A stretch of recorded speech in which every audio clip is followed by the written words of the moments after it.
The most selfish are those who live for others. Xiefeng, July 3rd, 2010. Translated by Treasure and edited by Care.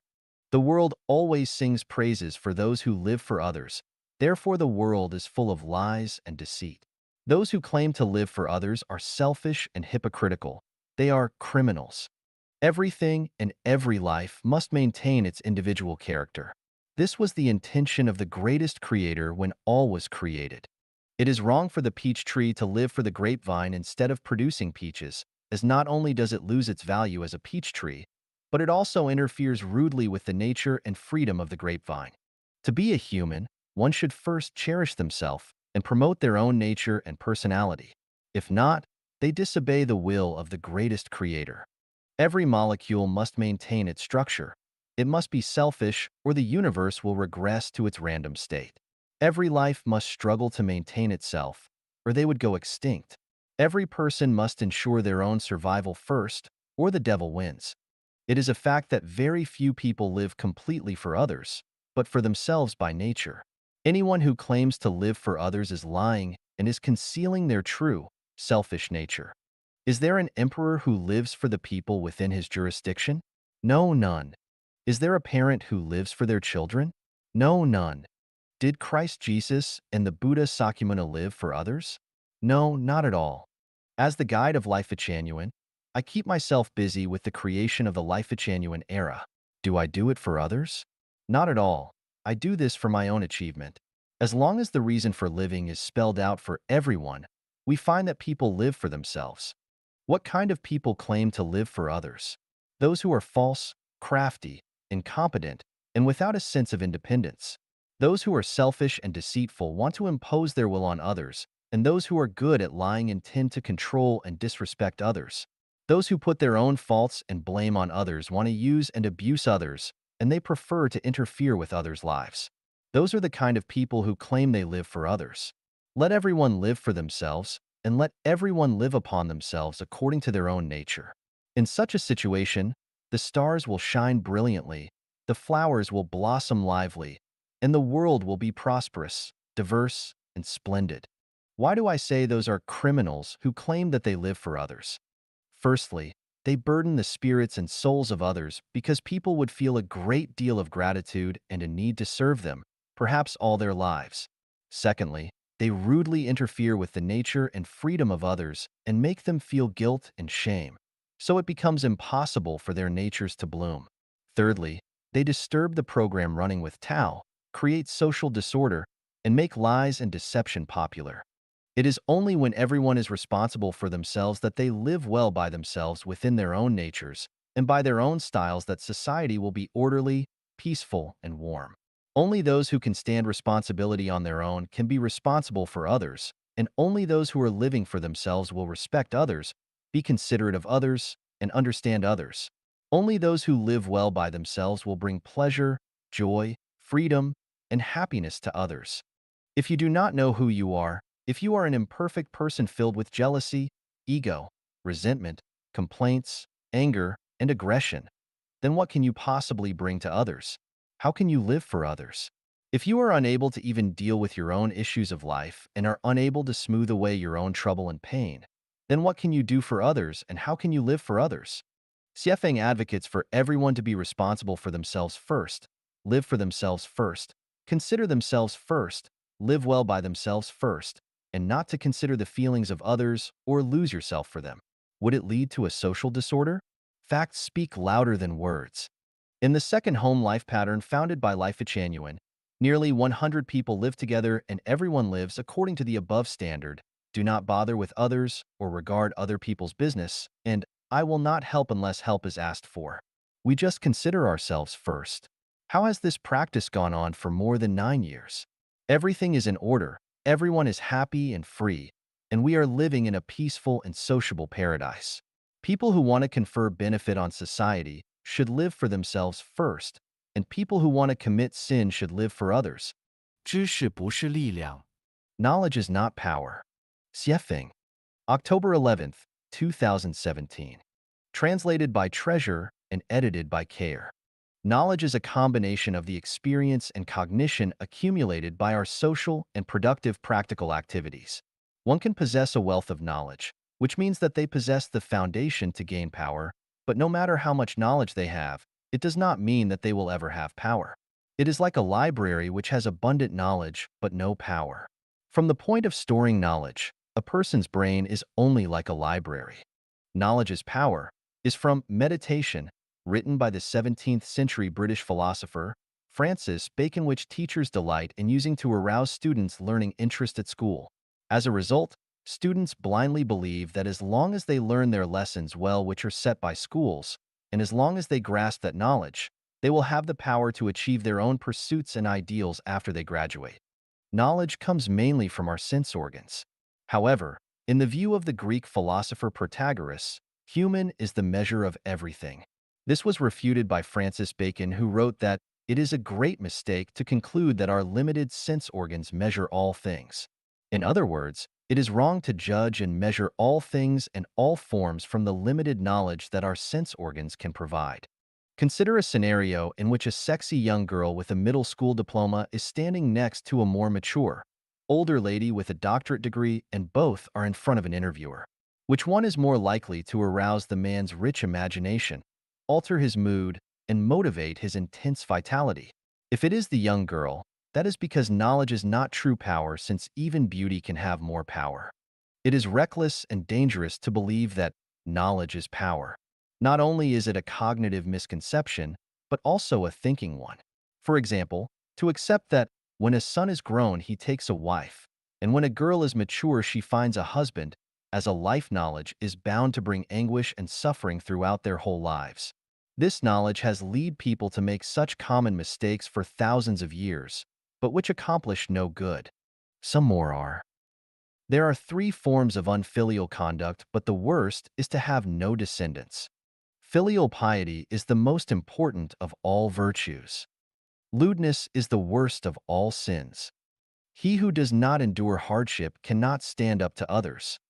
Another example is how education and guidance are passed from parents to their children.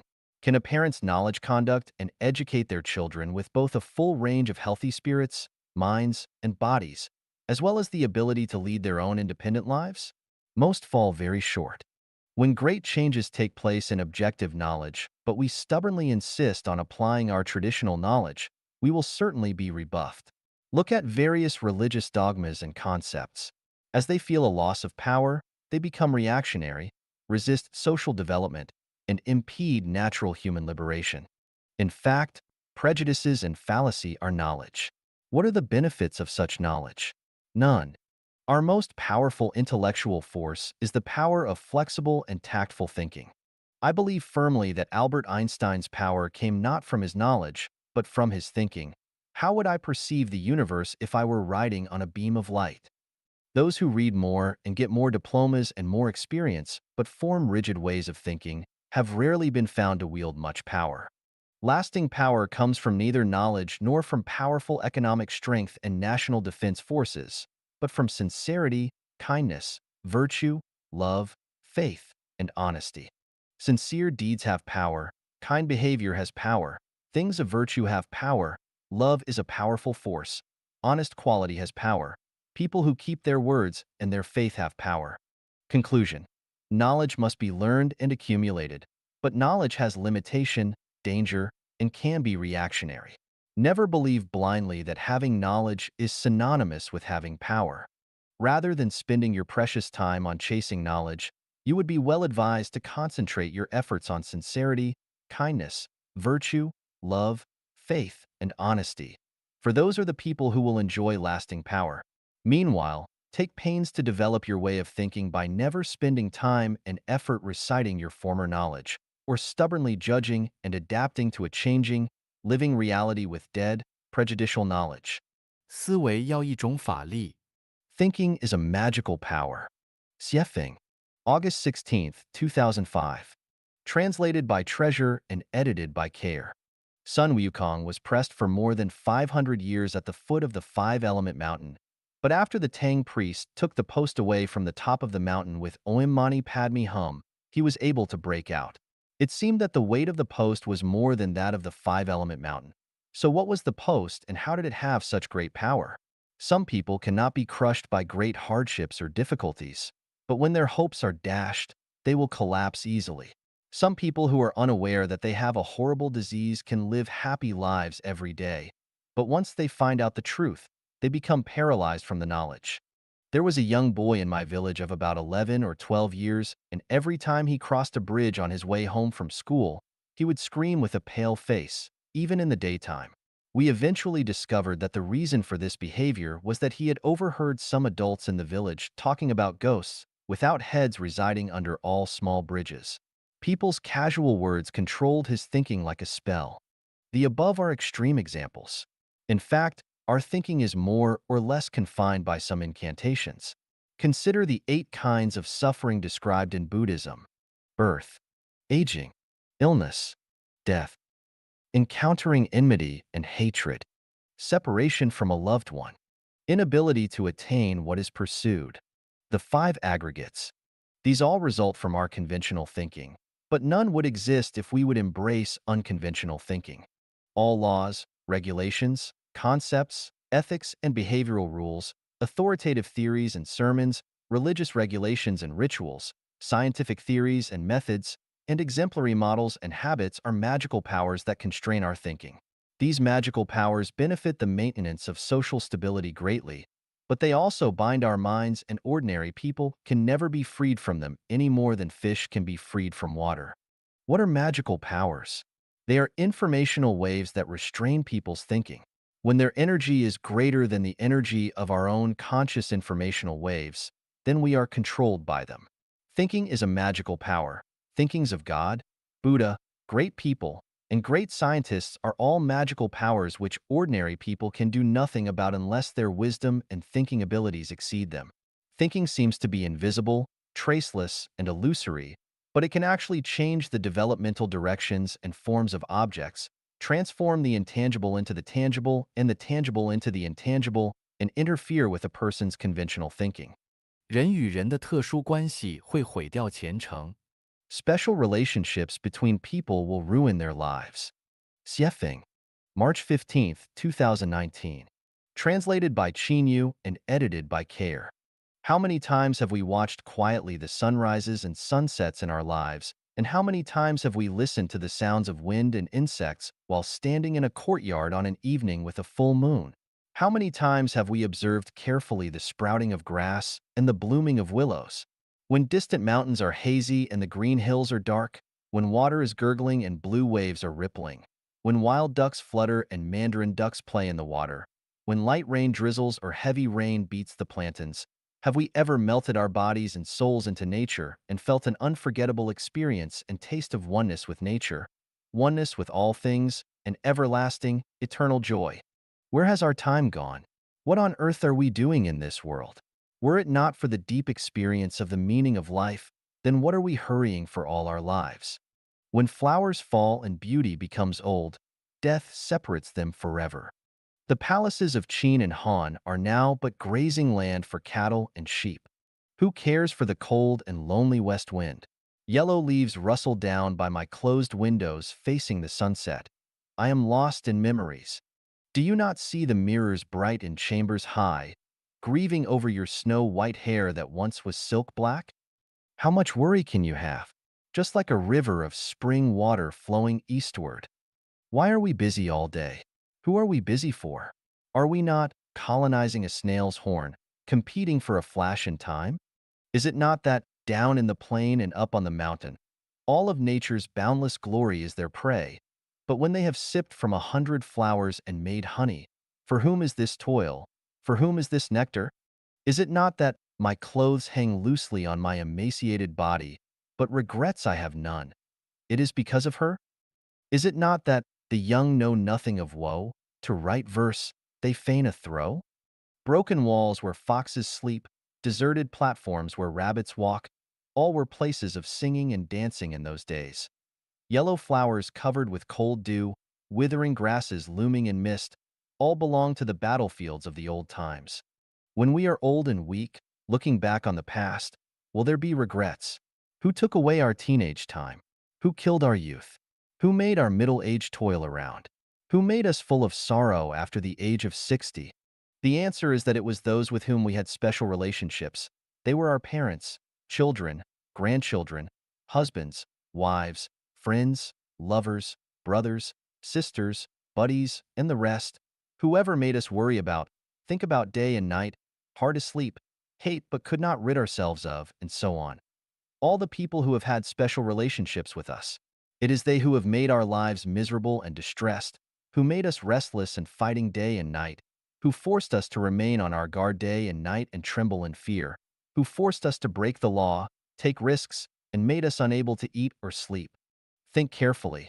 If you would not worry about anyone, if no one in the world would make you worry about them, if you lived on an uninhabited island with plenty of food, and if no one cared whether you lived or died, would you still live this way? Have you ever heard of a punishment method called the implication of 9 generations of families? A young child or a servant woman to a family would be killed because the boy's father or the woman's master made a mistake. Why? Because this child had a special relationship with his father, or this servant had a special relationship with her master. That is the reason that they would be killed. Have you heard of landslide-style corruption? A provincial governor was arrested and everyone who had a special relationship with and was implicated with them was also imprisoned. Have you heard the story of the man who traveled all the way to Australia to kill a woman? Why did he do that? Because she and he had a special relationship.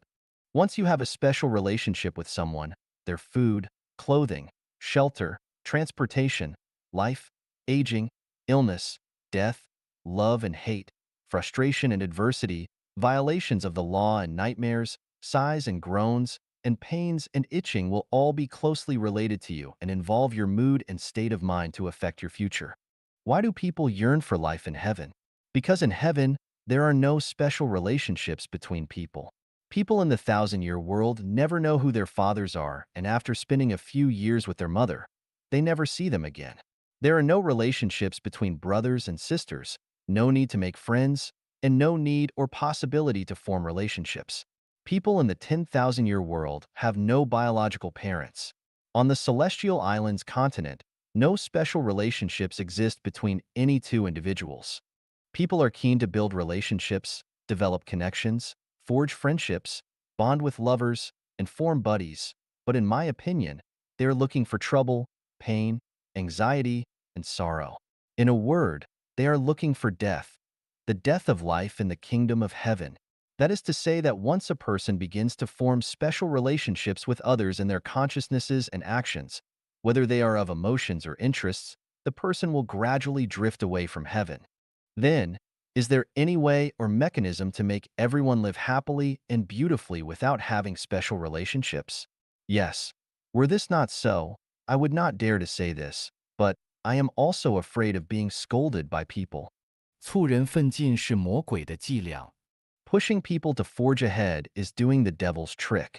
Xiefeng, December 26, 2018. Translated by Qin Yu and edited by Care. The kind of individual that each person is and how many blessings and sins they will enjoy throughout their lifetime is a definite number. What kind of achievements each person will rise to is a certainty, whom each person is destined to meet and fall in love with, and who they will encounter and torture are all part of their life's trajectory. Whether you want to be a singer, a politician, a scientist, an artist, a high-ranking official, have lots of wealth, a thief, a beggar, or whatever else has already been written into the script. You cannot just be whoever you want to be. Similarly, who can become a celestial being or Buddha, who can become a monster or demon, who will fly to heaven, and who will fall to hell have long been decided. When a person gets sick, what kind of diseases they will have when they will be born, and when and how they will die have all been determined in the process of life. What kind of life a person can live, and whether they are rich or poor have also been determined, and no one can escape the arrangement of the cosmic script. If you fertilize, water, and maintain a Chinese cabbage, it will grow very plump and fat, but in no case can it become lettuce.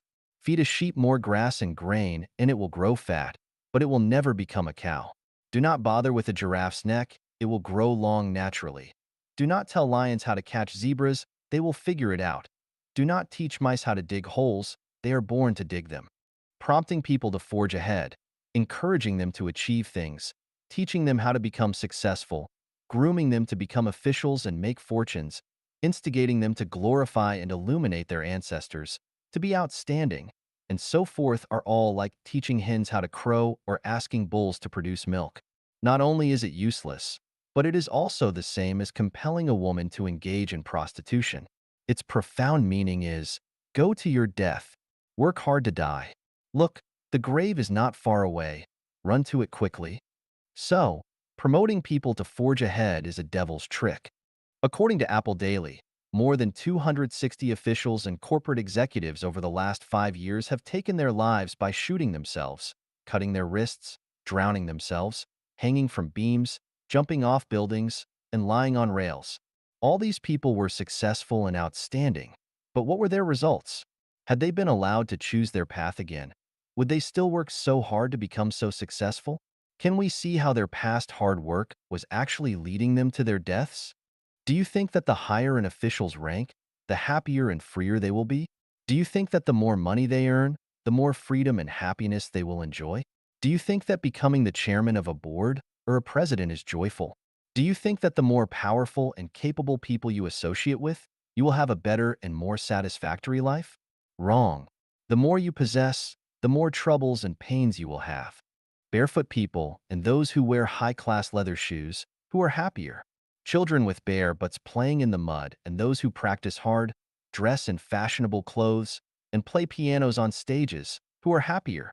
I used to live in Binka, the most backward area of Zimbabwe, Africa, where most children do not wear shoes. Under the moonlight at night, in the middle of dozens of simple thatched huts, there were bonfires with young people beating drums. The children were jumping and laughing around those bonfires, and a few thin dogs were running around and barking. At that moment, I understood what happiness meant. I lived with a primitive tribe in the Pacific island nation of Vanuatu. During the day, many people would sit or lie down chatting in shabby houses with air leaks on all sides or sit or lie down drinking tea in the shade of the outdoor courtyard. They live like this for more than half of each year, and who can say that they are not happy?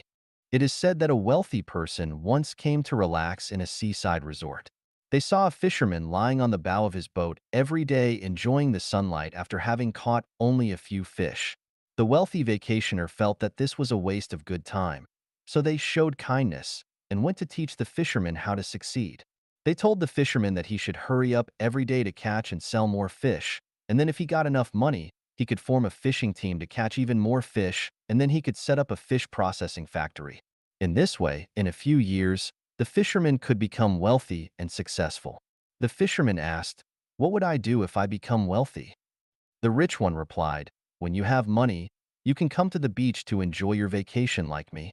The fisherman asked again, "What do you think I am doing now? Why do you want to forge ahead? Why do you want to be diligent? Why do you have to work hard? Why do you want to be a winner? Is it not good enough to just live in compliance with nature? Life only lasts for 100 years, if that. Playing in the mud in childhood, chasing members of the opposite sex and playing around in your early youth, going to school when you were young, falling in love and working in your prime, drinking tea and chatting when you are old, and watching flowers bloom and fade in your old age. Is this not a good life? Mice dig holes, cats catch mice, seedlings strive to grow, and fruit trees bear fruit. But what about people? Without instigation and encouragement, they will naturally follow their lives' paths. If someone loves to learn, there is no need to urge them on because they will definitely learn. If they love to work, then they will definitely study technology and work hard. But if they deserve to be a boss, without instigation, they would definitely be uneasy working as an employee. If they would like to steal or rob, it would be useless for you attempt to instill morality and ethics into them. If they want to be a saint, they will study the philosophy of saints and understand the truth of the universe. It is a waste of effort for you to attempt to bring a saint into the world. If they want to become a celestial being or Buddha, they will naturally look for the environment conducive to that end, and nothing can stop them. 20 years ago, I read Napoleon Hill's The Complete Book of Success. I became very ambitious and wanted to earn more money. As a result, I was deceived and defrauded out of more than 400,000 RMB yuan. From then on, I have hated success. For more than 20 years, I have been studying, and finally found that promoting people to forge ahead is the devil's trick. Someone might ask, you, Xiefeng, write articles day and night to create Life at Chanyuan and Chanyuan homes. Are you not working hard? My answer is that I love it. No one urges me to do it. I would like to be like this, but if someone urges me to work hard, I will tell them to go to hell, you a better. Can a hen lay eggs if she has none in her belly? If she has eggs in her belly, can she not lay them? 花心之心最真心. An amorous heart is the truest heart. Xiefeng, March 11th, 2019. Translated by Qinyu and edited by Care. People are amorous, so amorosity is the true color of the human heart. Forms give birth to souls and souls give birth to all phenomena. For either a beautiful woman facing 10,000 handsome men or a handsome man facing 10,000 beautiful women, 10,000 infatuations will blossom. The world praises the love of loyalty and concentration, but in fact, this is not in line with reality. It goes against people's hearts. The human world has created monogamy where one man and one woman are expected to love each other throughout their lifetimes. But this does not match the human heart. From the perspective of human nature, a man will never love only one woman throughout his life, and a woman will never want to eat from only one apple tree throughout her whole life. The reason why today's world is filled with worry, pain, anxiety, and sorrow is that people have not returned to their Tathagata nature. Amorosity is the Tathagata nature. The true color is the Tathagata nature. People hide behind masks, so how can they not worry and hurt each other? Not only do people wear their own masks, but they also maintain and praise them and threaten and induce others to wear them, kidnap the Tathagata nature with morals and ethics, and create religious doctrines to restrict people from showing their true colors. This is all really terrible. Where there are chronic sicknesses, there are no dutiful children at bedsides. This is reality, but why have people praised and maintained filial piety for thousands of years? Why have they not faced reality? Most children and grandchildren are unreliable. Very few are reliable. All men long for immortality, yet having sons will not achieve this. Although fond parents are legion, who ever saw a really filial son? If children and grandchildren are unreliable, then how can husbands and wives be reliable? All men long to be immortal yet dote on the wives they wed who swear to love them forevermore, but remarry as soon as they are gone. If they leave after you die, this can be considered their loyalty, and you must have burned some incense in your previous life. Most wives leave before their husbands die. Even if you have not gone, they long in their hearts for your death. If they do not long for your death, then they must still need something from you. Marriages and families have always been a devil's program, a curse, and this curse has kidnapped people for thousands of years. Here is a simple way to identify whether a program is angelic or satanic. It is the input and feedback method. If we reap melons from melon seeds or beans from bean seeds, then we are given the feedback on what we have entered into the program, and this program is angelic. On the contrary, if we reap beans from melon seeds or melons from bean seeds, then this program is satanic. What we enter and the feedback we receive are not the same, or even opposites. In the satanic program, if you input love, you will get hate. If you input true feelings, you will get false love. If you input hope, you will get disappointment or even despair. Too much falseness fills the world. If falseness is taken as truth, then truth is said to be lies. When nothing is taken as being, then being itself is turned into nothing. Since our grandparents, we have reversed the truth from the false. So the children, grandchildren, and great-grandchildren regard false as true and true as false. The real is pressed under the five elements mountain, and the fake is rampant in all directions. So people have to suffer hardships, disasters, and pain, and they are hard-pressed to be enlightened to go to heaven. The human heart was originally amorous.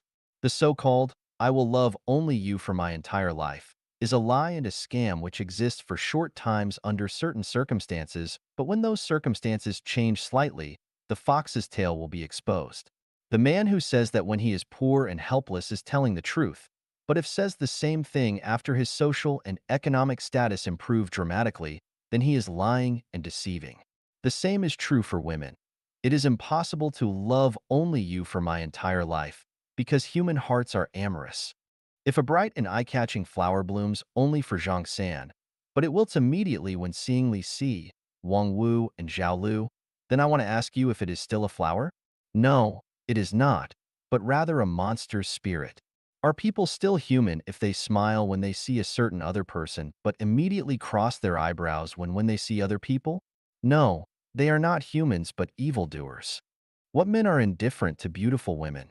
What women are unimpressed by handsome men? If there are such people, then they are not really people, but wood or stone, sculptural robots. Since this world has always been perplexed and deceived by falsities, we cannot know what the truth is. We have already mixed the false with the genuine, so we cannot know that amorous hearts are the truest ones. That is to say that anyone who truly loves you must also love the world, because anyone who does not love the world will never love any individual. To narrow the scope, women who love many men and men who love many women will give birth to true love, because their hearts are true and the love of which they speak is true. There are absolutely no marriages or families in heaven. How do we arrange our lives without them? I can tell you that I have found a way to live a better life than married and in a family. Not only have I found it, but I have also opened it up.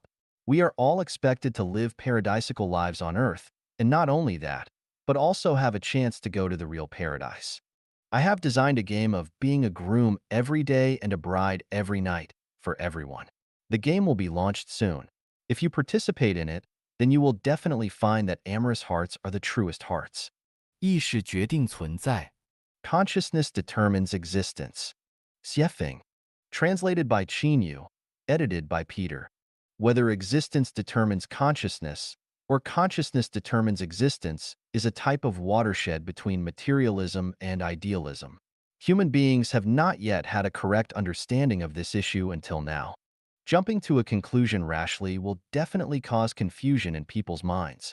If we divide the population into 5 categories: ignorant people, laities, mortals, sages, and saints, immortals, and then according to the attitudes of people of each level towards the material world, we can clearly understand the reason why some people believe that existence determines consciousness, while others are convinced that consciousness determines existence. Ignorant people live by instinct. Although they belong to the family of human beings, they are not much different from animals. They don't know what creation and thinking are. As long as things are necessary for their survival, they will just grab them. If they are put on a deserted island, they will only die. So, for ignorant people, existence determines everything. Without existence, there is nothing. Laities are people who live by their desires. The central content of their lives is money, status, power, reputation, and beauty. They live for these desires all their lives. Once they don't get the above, they will suffer terribly. For laities, existence determines their consciousness, and their daily activities have a clear purpose and goal, which is how to obtain existence. Without the seduction of factors such as money, laities cannot live a single day. Mortals live by affection. The core content of their lives is family affection, relatives and friends, colleagues and classmates, group and clan, country and nation. With these, they can live a flavorful life. Without these, they will feel alone, bored, empty, and lonely. Therefore, for mortals, it is still existence that determines consciousness, and without existence, their consciousness will collapse. Sages are people who live by reason. They are people who often ask why, people who want to understand the essence behind superficial phenomena, existence. Existence is the basis of sages' consciousness. Without this basis, they cannot think deeply. People such as scientists in various fields, philosophers, and thinkers all belong to the category of sages. Although existence is the basis of the consciousness of sages, they also pay more attention to the reaction of consciousness to existence. Therefore, for sages, existence and consciousness are equally important. Because they devote more time and energy to the field of consciousness than on the basis of existence, sages tend to become the best among human beings. Saints, immortals, are people who rely on spirituality. What is perceived through sight, hearing, smell, taste, and touch is not important to them. What is important is what is realized through their spiritual sense. Spiritual perception is purely an activity of consciousness. So, for immortals, it is consciousness that determines existence. To sum it up, for ignorant people, laities, and mortals, existence determines consciousness. If you tell them, consciousness determines existence, it is like casting pearls before swine. They might even give you a back kick. For sages, existence is equivalent to consciousness. There is no question of who decides what. For immortals, consciousness determines existence. If we tell immortals that existence determines consciousness, they can only think that we are ignorant. Then, does existence determine consciousness, or does consciousness determine existence? First, let's take a look at all the things created by human beings. Like cars, how did cars appear on Earth? There are no cars on the Earth, so how could cars appear out of thin air? What? It turns out that people first imagined it in their consciousness, and then created it according to the imagination in their consciousness.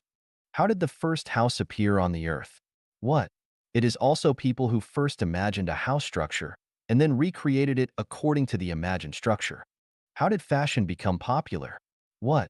It turns out that fashion designers first realized it in their brains and then made it to guide the trend. It can be deduced from this that all things created by human beings are firstly imagined in human consciousness and then created according to their imaginations. If people had no imagination, that is, no thinking and no consciousness, then all the artificial objects that we use today would not have appeared. This clearly proves that consciousness determines existence. Without human consciousness, how can there be so many artificial things on the earth? Let's look at the dwelling places of human beings and the natural environment.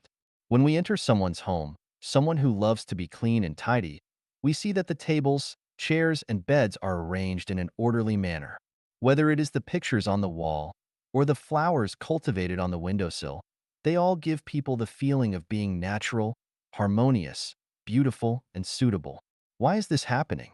Oh, it turns out that the owner of this house has a clear spatial layout in her consciousness. The orderly existence of everything in her house was first imagined in her consciousness. If her consciousness is chaotic, she may put the coffee table on the table, and she can't think of planting a few pots of flowers and placing them on the windowsill. Over the past 10 years, I have observed the residences of many people in Zimbabwe. Generally, the living environment of Caucasians is clean, tidy, and orderly. Their lawns are always neatly mowed. Their flowers are always beautiful, and plants are always verdant and green. Even their washrooms, toilets, are full of flowers, and you will never spot oil stains in their kitchens. Looking at the environment of our Chinese people, weeds are overgrown in the courtyard. Dog excrement is everywhere. The washroom smells bad. Cockroaches are rampant in the kitchen, and the stove is greasy. Why is there such a big difference? Aren't they all human? It turns out that the difference lies not in existence, but in consciousness. Chinese and Caucasians have different consciousness of the environment. The quality of the living environment depends on the consciousness of the people in this environment. If there is a good consciousness, there will be a good environment. Without a good consciousness, of course it is impossible to have a good environment for existence. My child once used his vacation to drive to Washington and New York by himself.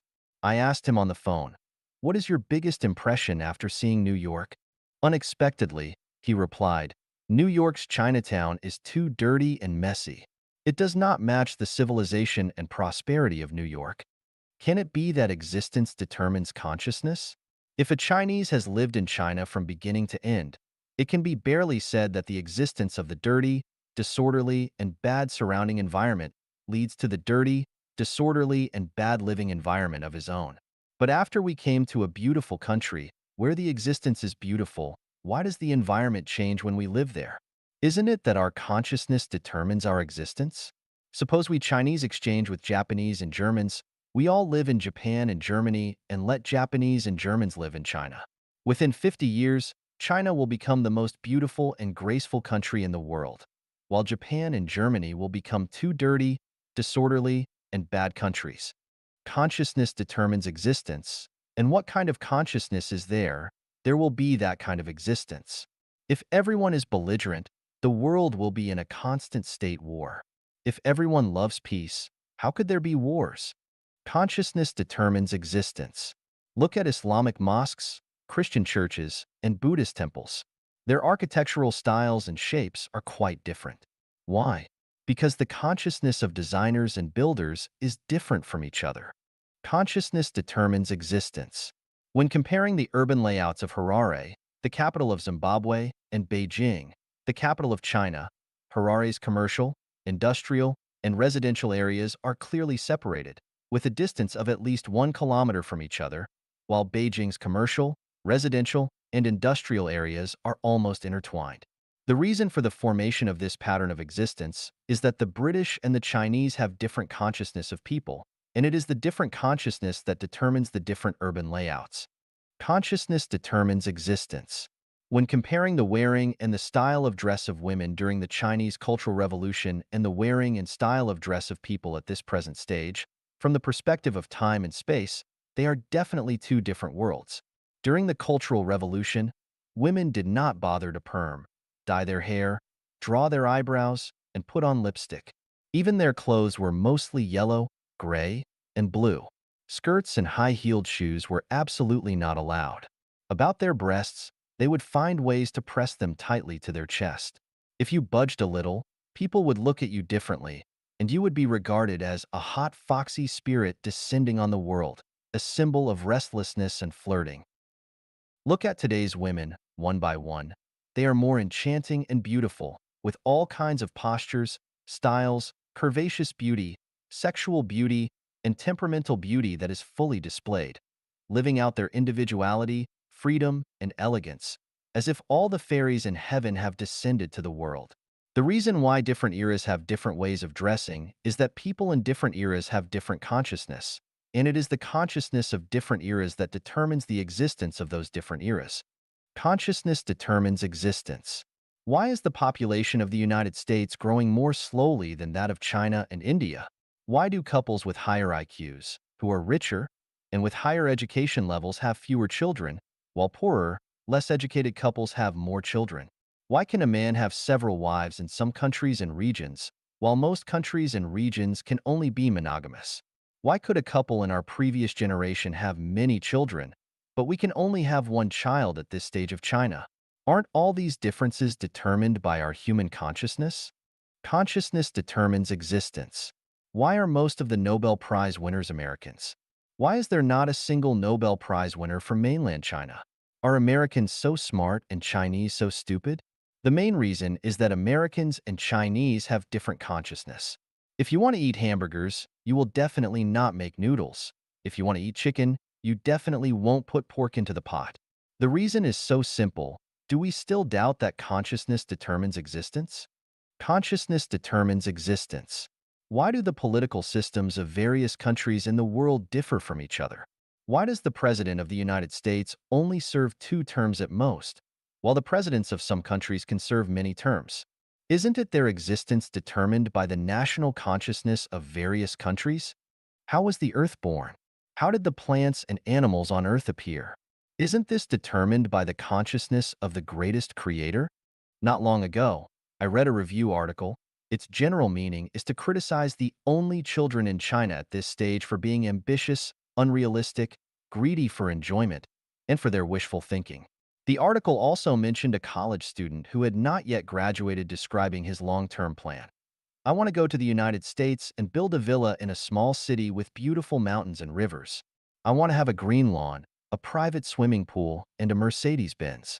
The reviewer had a good-natured ridicule on this wishful thinking and hoped that such college students can face reality, be down to earth, and not be too ambitious.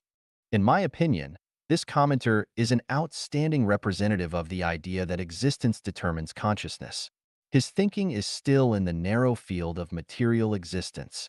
He only sees today, values reality, and he cannot imagine that the future of mankind is determined by the consciousness of mankind, that the future of each individual is determined by the consciousness of the individual. This kind of person is a frog at the bottom of a well, and the blue sky he sees is just as big as a sieve. Relying on this kind of person to guide young people is not only misleading young people, but also cruelly oppressing people's spirituality and ruining their bright future. Such people, on the surface, are kind, but in essence, are evil. If I were to comment on this college student, I would say, "Son, you're absolutely right. Visualize it. Your wish will come true." The better and clearer the picture you have of your future in your mind, the more likely you are to realize it. The place you can see is where you are going. The situation you can realize in your brain is where you can go, because your behavior is controlled by your consciousness. If you want to go to the east, your feet can't move toward the west. The existence of reality is constantly changing with the consciousness of human beings. If we limit our consciousness to the existence of reality, we will always be slaves to the existence of reality, and we will never be able to create a better tomorrow. Son, the universe is boundless. There are 36-dimensional spaces, so spread the wings of your imagination and fly freely. A bright future belongs to the generation that can imagine this. Whether existence determines consciousness or consciousness determines existence, it is by no means a game of words or concepts, and it is by no means a question of whether to eat steamed buns or noodles. Whoever comes first directly determines the future of everyone. What kind of consciousness one has, he will have that kind of life. What kind of consciousness determines what kind of existence he will have. Existence determines consciousness is the thinking of animals and plants that rely on instinct to survive. Consciousness determines existence is the thinking of sages and saints, and the thinking of gods and Buddhas. If existence determines consciousness, we have only one Earth. If consciousness determines existence, we will have 36-dimensional spaces. If existence determines consciousness, we can only survive in the contradictions and pains of reality forever. If consciousness determines existence, we can transcend the existence of reality and focus on future development and changes. If existence determines consciousness, we can only passively be constrained by the environment. If consciousness determines existence, we can actively open up a sunshine avenue in the existence of reality. If existence determines consciousness, we cannot see the brilliance of the greatest creator, and we can only live to die. If consciousness determines existence, we can decipher the mysteries of the time and space of the universe, extend this limited life to the infinite wonderful time and space, and then we can die to be reborn. Existence determines consciousness is conventional thinking. Consciousness determines existence is unconventional thinking, and a bright future belongs to people with unconventional thinking. 成功是一个陷阱。Success is a trap. Xiefeng, March 24, 2021. Translation edited by Qinyo. I come from the thousand-year world, where there are no successes or failures, only enjoyers of life from beginning to end. In the thousand-year world, there are no such words or concepts as success and failure. In heaven, there is never talk of success. Everything unfolds and retracts naturally. In the plant and animal worlds, there is no talk of success. Only in the human realm is there talk of success and failure. Most of those who mess up their lives are the ones who pursue success. If you were to statistically analyze and summarize, most of those in prison are the ones who pursue success. The sea of suffering is boundless. Take a look at those in the sea of suffering. They are all lives seeking success. So, I draw a conclusion. Success is a trap. Who invented this trap? The answer is the devil. Is my conclusion correct? Everyone carefully observes human society. Who are the ones that drive people to strive for success? How do those who aspire to success end up? Are most of those who mess up their lives the ones who want success? What is success? Contending for the space of a snail's antler, or contend for a flash of light. Is that success? Did Qin Shi Huang succeed? Broken walls where foxes sleep, deserted platforms where rabbits walk, all were places of singing and dancing in those days. Yellow flowers covered with cold dew, withering grasses looming in mist, all belong to the battlefields of the old times. Who succeeded? You've earned a lot of money, but you've never had time to appreciate the moonlight. Have you succeeded? Do you call that success? I cannot see a single successful person. I only see lives crushed by success, their faces distorted and souls shattered. 反常思维漫谈。Random talk about unconventional thinking. Zuanfeng. Translated by Qinyu. Edited by Peter. Where do people come from, and where do they go to? What is the essence of life? What is the purpose of living? What is the goal of life? What is the value and the meaning of life? Is life accidental? Is death inevitable? Is there a causal relationship between life and death? Do all the phenomena in nature happen accidentally, or are they predestined? Why did Einstein doubt quantum mechanics? Does the uncertainty principle of quantum mechanics indicate that the universe is disordered? How was the universe born? Is there a greatest creator in the universe? Are there gods, Buddhas, angels, and demons? How was life born? Was it created by the greatest creator? Or did it evolve from organisms over thousands of billions of years? It is stated in the Bible that all animals on the earth are intended for humans, and humans can eat their meat. And the Buddhist Shurangama Sutra clearly tells us that we must not kill animals or eat their meat. What exactly is going on? Were Adam and Eve the ancestors of all mankind? Were they also the ancestors of American Indians, Asian yellow races, African blacks, and European whites? What is destiny? Does everyone have their own trajectory of life? If so, can this trajectory of life be changed? What exactly did Lao Tzu mean by Tao in the Tao Te Ching? Can one become immortal by attaining Tao? For thousands of years, sages of all ethnic groups have been exploring the mysteries of the universe and the true meaning of life, but the answer is still far from us. In the last 100 years, due to the development of industrialization, especially the rapid advancement of transportation and the information technology, people's vision has become limited in the field of science, and the light of science has enveloped people's consciousness and thinking, prompting people to gallop freely in the physical realm of common sense, but they cannot enter the higher-level physical realm. Although New Era thinking appeared in the 50s and 60s of last century, it was only a faint glimmer of rational thinking, which could not be understood and accepted by the public. Nowadays, people are too busy with their daily activities due to the accelerated pace of life and have no time to calm down and think. Although universities around the world produce millions of college students and graduate students every year, they are basically biological robots. Their thinking is running according to scientific procedures, and few people can break through this existing way of thinking. In comparison, people today have more knowledge and materials than in the past, and they use more advanced methods to create things that humans need. They eat, wear, use, and play more and better, and are richer than in the past. People are supposed to be more leisurely, freer, and more relaxed. But the reality is that instead of feeling more relaxed and freer, people feel more exhausted and stressed. We can't help asking, is there something wrong with the way that humans have been thinking for thousands of years? Or do humans need unconventional thinking? 从莫比乌斯带谈起。Talking about the Mobius strip, Xiefeng, translated by Qinyu, edited by Peter. A piece of paper has two sides.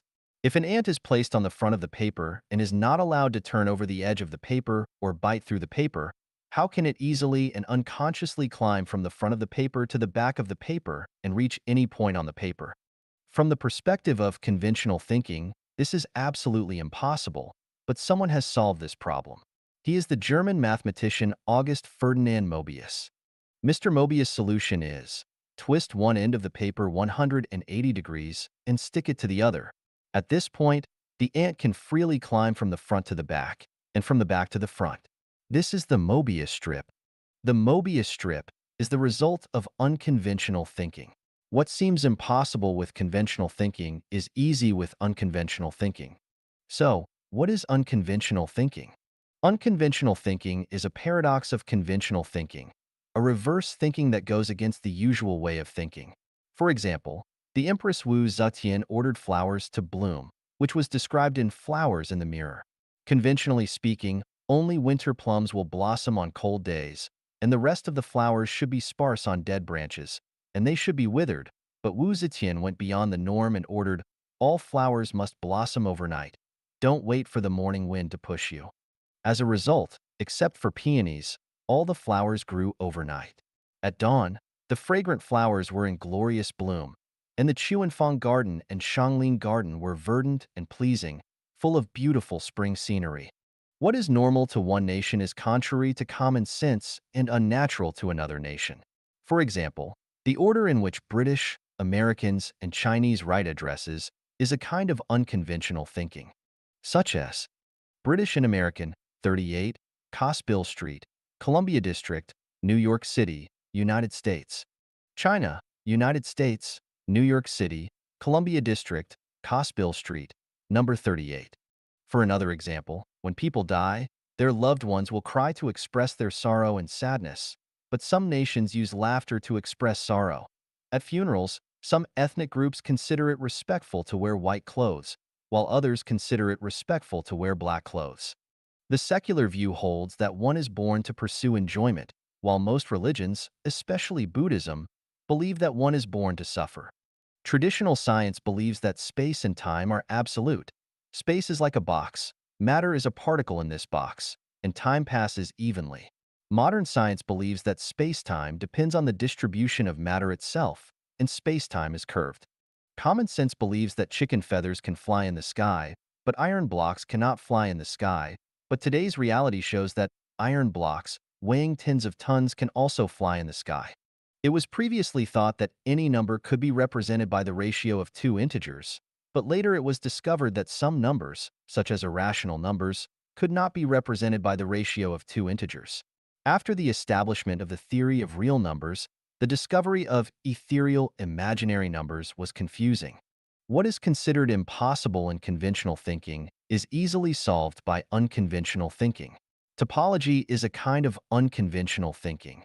It can change the position of space and make the inside and outside of a confined space communicate, making it impossible to distinguish inside from outside. Just like the Mobius strip, it is impossible to tell which is the front side, which is the reverse side. How can a person enter a sealed room, and how can one then get out of it? With conventional thinking, it is absolutely impossible. But if you think unconventionally, this matter is easy, it is just a different understanding of space. Can people be invisible? Conventional thinking has to say, this is the dreaming of an idiot. It is absolutely impossible. In fact, it is just a temporary distortion of space and time. Mankind has launched many spacecrafts to explore space. There are many purposes for this. Regardless of whether they admit it or not, one of the subconscious purposes is to find out whether there are stars outside the Earth for humans to live on. One side effect of this space exploration is the realization that the Earth's immediate neighbors are not suitable for human habitation, and the farther planets are a few light years or tens of light years away, which humans cannot reach within their limited lifespans. Humanity has only one Earth. This is the pessimistic conclusion obtained by the current exploration of space. Impossible. Impossible. Absolutely impossible. This is the conclusion obtained by conventional thinking. Einstein realized that the speed of light is the limit speed of the movement of matter, but he did not realize that the speed of non-material movement is the negative cosmic speed, and people can instantly reach a planet tens of light years away. Quantum mechanics believes that only one speed and position of a particle can be obtained, and accurate data of both cannot be measured at the same time. This uncertain principle has actually entered conventional thinking. The movement of a particle is disturbed by an infinite number of forces, so it cannot have a constant speed. In addition, the movement path of a particle is affected by other forces, so it cannot have a fixed line, which is why its speed and location cannot be measured at the same time. However, if we have a way to consider all the forces received by the particles and the magnitude and mode of action, then it is not difficult to measure the speed and position of the particles at the same time. Everything in the universe runs in an orderly manner, and particles are no exception. The current problem is that human intelligence has not yet reached the level of understanding all the forces in the universe. Quantum mechanics has entered the frontier zone, but this does not mean that the frontier zone is the marginal area of science, and we can also develop this in depth. Quantum mechanics can only end in the uncertainty principle. The development of science is endless, but the more knowledge humans carry, the slower they will move forward. 100 years ago, if people were able to master all the knowledge mankind accumulated by the age of 20, it is not possible now. Who would dare to say that he has encompassed all the knowledge accumulated by mankind by the age of 30? I am afraid that some people might have become exhausted and powerless before they reached the forefront of science. By extending quantum mechanics to humans, we find that humans are just particles. The gains and losses, misfortunes and blessings, illnesses and lifespans of human beings in the world happen to be within the uncertainty principle. We cannot accurately measure the length of a person's lifespan and his merits, demerits, gains, and losses in one's lifetime. However, all thinking that thinks of impossibilities belongs to conventional thinking. When we know that the universe is orderly and that life has a trajectory, we can analyze the hundreds of millions of factors that affect a person from an inevitable perspective, and we will find several sets of laws that affect life. From these laws, we can accurately measure a person's prosperity, adversity, poverty, lifespan, and fate of his entire life. Newton discovered universal gravitation, which explained a mystery of the universe. While benefiting mankind, at the same time it put a shackle on thinking of mankind. According to universal gravitation, it is impossible for a person to fly freely in the sky without the help of other tools. This has become conventional thinking again. But what people didn't expect is that gravitation is not universal. Gravitation is generated by motion. If the motion is large, the gravitation is large. If the motion is small, the gravitation is small. Where there is no motion, there is no gravitation, and where there is no gravitation, there is no weight. Cannot weightless people fly freely in the sky? Conventional thinking is going to laugh at me again. The Earth is an eternal motion, and people are eternally weighty. When the Earth stops moving, it is the end of life on the Earth. When can people fly freely in the sky? Conventional thinking is really troublesome. It doesn't consider the relationship among thinking, energy, and matter.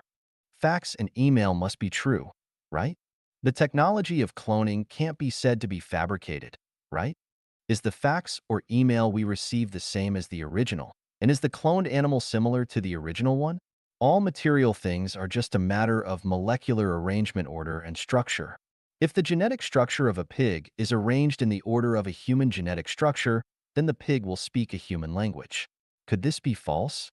Then, can't people be faxed? Can't people be cloned? Substances cannot be faxed, but their structure and sequence can be faxed. We can pick up a phone and dial the number of a relative who is thousands of miles away. Although the person is thousands of miles away, the sound you hear is right close to your ears. Is there any doubt about this voice? With negative cosmic speed, a person's life structure and sequence can be faxed to a planet millions of light years away, and then endowed with energy, cloning, a new you will then be born. Since the sequence and structure are the same, your consciousness and memory still exist, consciousness and memory exist in the structure and sequence, and you will still be you, not someone else. Good.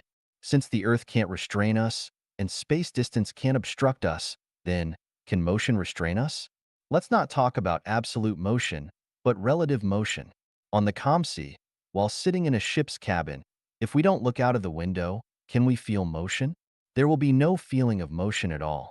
We are living on the Earth that travels 25 million kilometers a day. Can we feel the Earth moving at high speed? No, we cannot. When two objects of the same mass fly in the same direction and at the same speed, there is, relatively speaking, no motion between them. So there is no gravitational force between them, relatively speaking. In this case, for the small object sandwiched between these two objects, neither motion nor gravitational force is felt. In other words, it loses weight and can now fly freely. Is there such a place in the universe? Yes, there is. Please see the chapter of 36-dimensional spaces. Let's look at the Mobius strip again. When turning a paper with front and back sides into a strip without front and back sides, the key to it is to flip one end of it 180 degrees. This flipping process is the process of unconventional thinking. The flip must be 180 degrees. If it flipped less or more, it will not be the true. It would become a way that is perverse, a perverse theory, and it will bring endless disasters. The unconventional thinking of the Mobius strip is by no means a trick played by magicians. It is a key to understanding the truth. 对立统一是宇宙的表象，不是宇宙的实质。The unity of opposites is the image of the universe, not its essence. Xiefeng, translated by Qinyu, edited by Peter. From the perspective of appearance, the universe embodies its opposition everywhere: truth and falsehoods, good and evil, beauty and ugliness, positive and negative, light and dark, yin and yang, prosperity and adversity, dynamic and static, superior and inferior, noble and lowly, rich and poor, life and death, front and back, big and small, good and bad, etc. But the Mobius strip, tells us that there is only unity in the universe, but no opposition to it. Who can tell which is the front side and which is the back side of the M? By a strip. It has only one side, or in other words, there is a back side to the front side of the M, by a strip, and there is a front side to the back side of it. The front and the back side are perfectly intertwined and indistinguishable. Consider below the unity of opposites under conventional thinking. Up and down. Common sense believes that the top of the mountain is up and the foot of the mountain is down. The leaders are up and the masses are down. The sun is up and the earth is down. The head is up and the feet are down. The river has upstream and downstream. Unconventional thinking believes that there is no up and down in the universe, and that up and down is just a matter of concept. For example, the sun and the earth, from the perspective of the solar system, has no distinction of up and down, just the changing of positions. Is there up and down on the earth? The South Pole and the North Pole. Which pole is up and which pole is down? Look at the globe. Assuming that the surface of the earth is full of people, can you tell who is on top and who is on the bottom? Of course, we cannot. If we keep shrinking the earth to nothing, then all people on the earth will stand foot to foot, with their heads in the opposite direction. Now, who can tell whether the head is on top or the feet are on top? Of course, no one can. In the same way, is the top of the mountain up or the foot of the mountain up? Regardless of the direction, as long as we walk along a straight line, we will eventually return to the starting point. So, does the river have upstream and downstream? The masses can have no leaders, but the leaders must have masses. Then, are the masses at the top or are the leaders at the top? To have or not? Is there anything in the universe? In spring, flowers of all kinds are in bloom in the garden, contending in beauty and fascination, and in winter, what is left in the garden? Where are the dinosaurs? Where are our ancestors? If the Earth is hit by a laser beam from outer space, it will vanish instantly, and everything on the Earth, including the Earth itself, will disappear. What else do you have? Since elementary school, we have been struggling and striving in pursuit of possessions, but what do we get after death? A good name forever? Prosperous descendants? Immortal accomplishments? If the earth shakes, will these things still exist? From a transcendental point of view, the more you pursue possessions, the result will be that you will own nothing. The more you pursue no possessions, the result will be that you will own everything. Shakyamuni, Jesus, Laozi, etc. did not pursue possessions, but they own everything. Thieves, liars, and corrupt officials are trying their best to pursue possessions, but they have nothing. If a peasant doesn't stop appropriately and think about his situation, he will always be a peasant. If a worker does not stop and look around, he will always be a worker. If a person does not calm down and perceive, he will always be a human. There is everything in emptiness, and there is emptiness in everything. I once asked a friend to give up everything and practice Taoism with me, but he couldn't let go of everything he had. He also wanted to glorify his ancestors and leave a good name for posterity. Watching him fall into human society and plunge into the real void, I could do nothing. With obstructed thinking, one is powerless. The sea of bitterness is boundless, so repent and be saved. Here repenting is unconventional thinking. Success and failure. There are no successes or failures in life. There are only different life trajectories. Success and failure are just the concepts of the laity. In the eyes of the laity, success is rank promoted, fortune made, and ancestors glorified, while failure is losing one's official position, losing money, being laid off, and being divorced. But from the perspective of the ultimate goal of life, only the eight immortals and the eight immortals crossing the sea, each showing their magical powers, are the winners. Looking back at thousands of years of recorded human history, who was the winner? The Egyptian pharaoh? Alexander? Caesar? Constantine? Charlemagne? Napoleon? King Arthur? Gregorian? Henry? Genghis Khan? Peter the Great? Washington? Lincoln? Hitler? Stalin? Gandhi? Mao Zedong? Bush? The heads of each state? Aristotle? Bacon? Dante? Columbus? Confucius? Martin Luther? Rousseau? Montesquieu? Voltaire? Marx? Darwin? Shakespeare? Newton? Einstein? Planck? Watson? Rockefeller? Bill Gates? If these people are successful, then are the others losers? If the dispossessed, homeless beggars along the street are defined as losers, then are the rest winners? Who is the winner? Who is the loser? Is there really a successful life? If there is no successful life, are all people failures? We annihilated 40,000 enemy troops. We succeeded. Did you succeed because you killed 40,000 lives? I frustrated all the competitors. I succeeded. Does it count as success by frustrating others? Dude, congratulations. We successfully robbed the Reserve Bank. It's so comfortable. I succeeded in swindling him out of all his money. You are so smart that you successfully transferred the company's property to your private account abroad. We successfully blew up the World Trade Center. We successfully released the atomic bomb on Hiroshima. I successfully spread the SARS virus. I successfully cloned people so that people don't know whose father he is or whose son he is. We successfully discharged wastewater into the river, and so on. Are these all successes? The well-known Napoleon Hill wrote a book, The Law of Success. His book has been sold in more than 30 countries and more than 20 million copies in more than 20 languages. He himself is called the creator of millionaires. Great.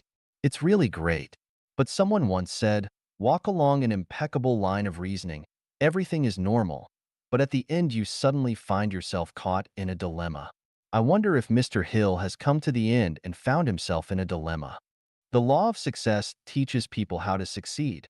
So does it mean that people who have not read The Law of Success are losers?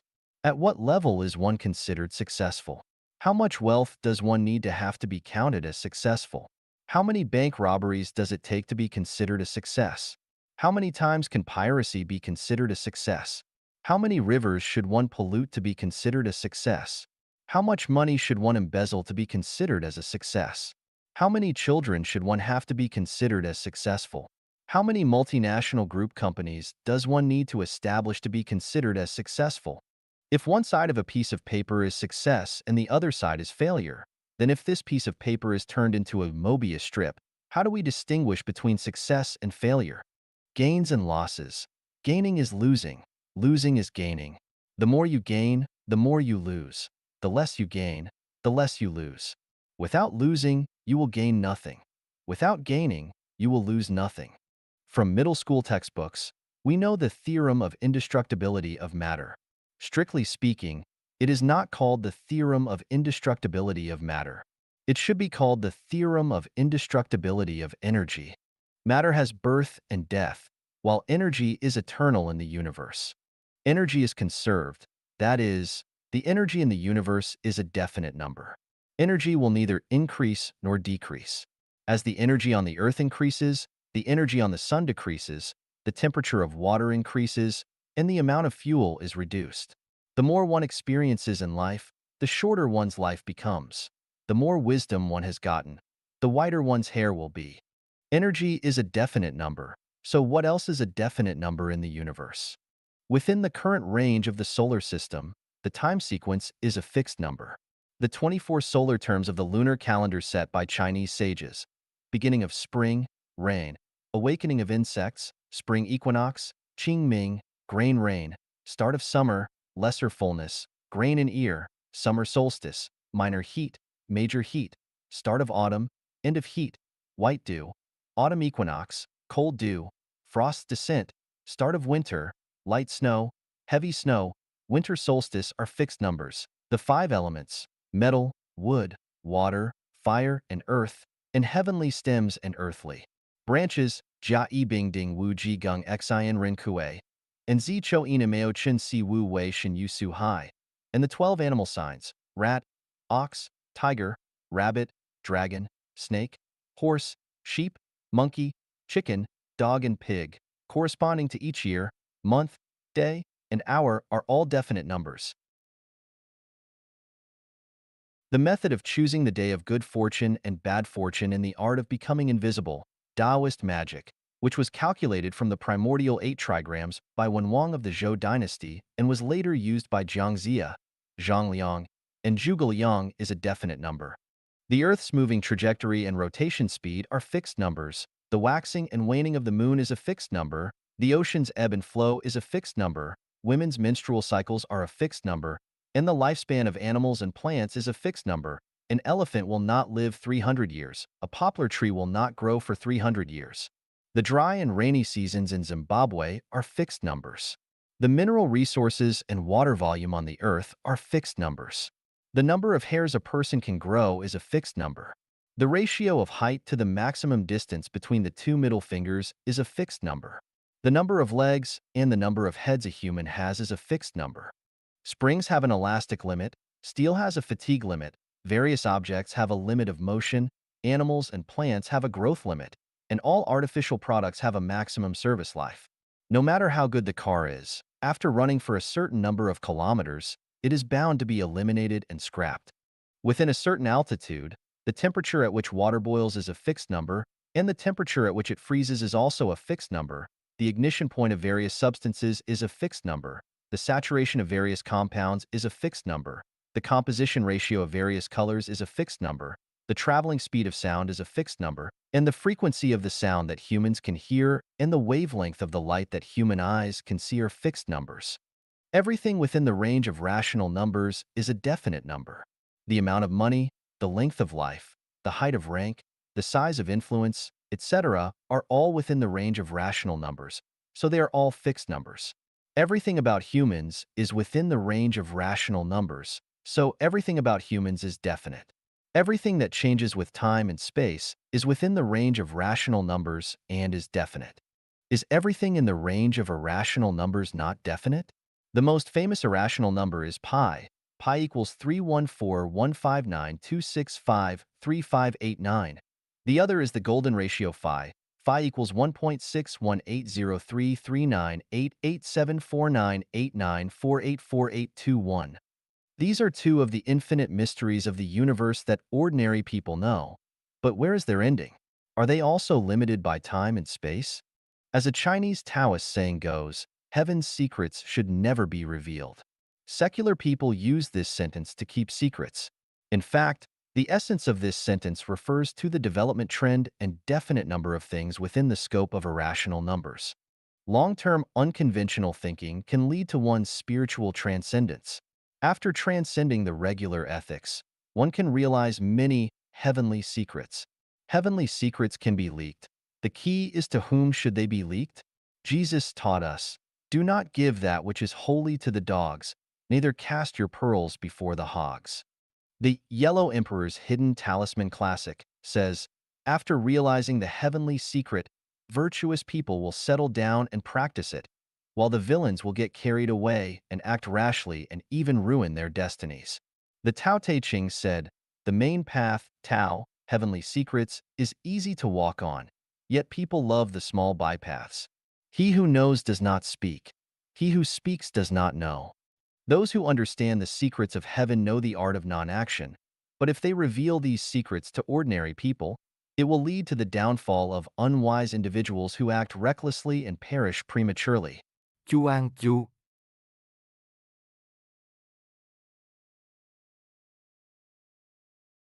Shakyamuni once said to Subhuti, the Tathagata expounds it to those initiated into the Mahayana and the Supreme Yana.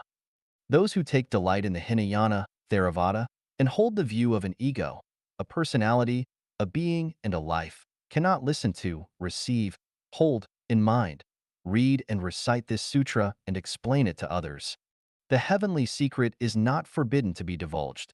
The key is that it will lead to a bad result if it is divulged. If I say, what can be imagined in the human brain is real, this will cause countless people to go astray. If you suddenly give a poor man 1,000,000 ounces of gold, he will be restless both day and night. He has to guard against thieves and robbers. He has to deal with his neighbors and friends borrowing money from him, and the many demands of kinsfolks and relatives. He has to deal with the local bureaucrats' apportionment as well as the advice and suggestions of good-hearted people and gentlemen, which will end up hurting him. So, I have to say, what I said is all nonsense. Although the heavenly secrets cannot be leaked, I can reveal a little information from the irrational numbers pi, and phi, golden ratio. One is the universe is infinite and life is infinite. The second is, as a person, one's life is a finite cycle, But once the life goes beyond the category of a rational number, it enters the range of an irrational number. His life becomes infinite and non-repeating. It is like what is said in the Buddhist scripture, beyond the three realms and no longer subject to the five elements. It is also like speed. If the speed of an object is less than 7,900 meters per second, it can only live on the Earth. But if it is greater than or equal to 7,900 meters per second, but less than 11,180 meters per second, it can fly around the Earth. But once its speed exceeds 11,180 meters per second, it can get rid of the gravitational restraint of the Earth, and it enters the huge solar system. When its speed exceeds 16,670 meters per second, it can freely enter the vast galaxy and experience the galaxy's various appearances and exceeding fascination and charm. The third is, time only exists in the world of rational numbers. There is no time in the world of irrational numbers. The wisdom of ordinary people has developed from natural numbers to irrational numbers, which can be said has reached its limit. If it develops further, it will enter the field of complex numbers, which is the field of thinking of gods and Buddhas. For example, the imaginary number 1 is not of the wisdom that ordinary people can understand, because imaginary numbers have illusory properties. You cannot find a practical example in the material world. Although imaginary numbers are used in electrical engineering and quantum mechanics, they are just a drop in the bucket of imaginary numbers, which is still polar away from the correct and comprehensive understanding of imaginary numbers. Let's put aside irrational numbers and complex numbers. Within the range of rational numbers, everything has a definite number. As far as people are concerned, the number of things everyone owns has been limited in their own life structure, just like the amount of water on the earth. If there is more water in the ocean, there will be less water in lakes and rivers, or less water in glaciers, or less groundwater. It is impossible to increase everywhere because the amount of water on the earth is a fixed number, a constant. The things one can own in life are definite numbers, such as health, longevity, beauty, wealth, reputation, freedom, happiness, wisdom, safety, children, etc. If the number of a person's possessions is set as 1, then each factor, assumed to be 10, accounts for 0.1.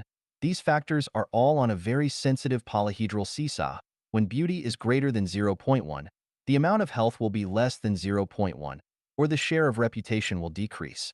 When the amount of wealth is greater than 0.1, the quantity of freedom or happiness will decrease. And when the knowledge increases, the lifespan may become shorter and shorter.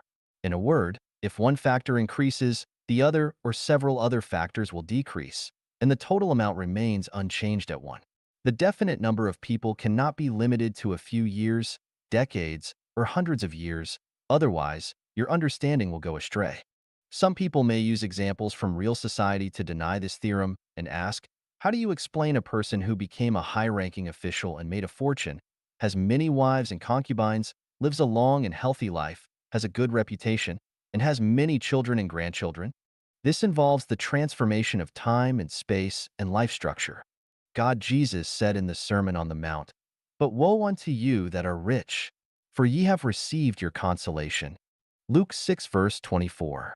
Buddha Shakyamuni said, furthermore, Subhuti, if a virtuous man or woman receives, holds in mind, reads and recites this sutra and is despised by others, this person who is bound to suffer from evil destinies in retribution for his past sins, and whose karmic sins are now eradicated by the other's contempt, will attain supreme enlightenment, Anuttarasammi Aksambodhi.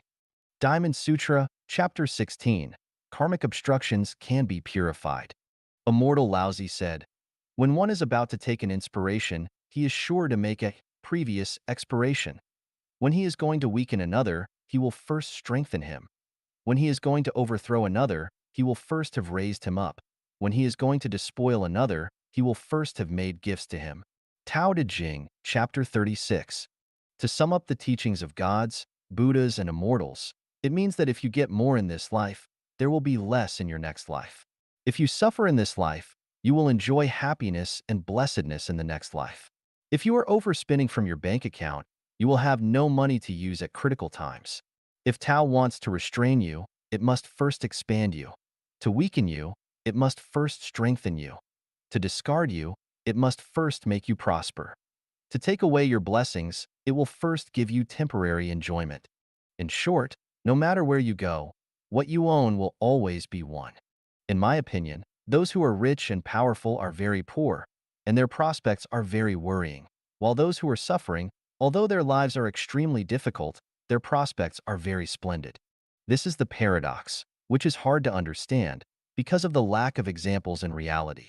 If I say, people enjoy blessings today because they accumulated virtues in their previous lives, and they are enjoying the blessings they gained by self-improvement in their previous lives.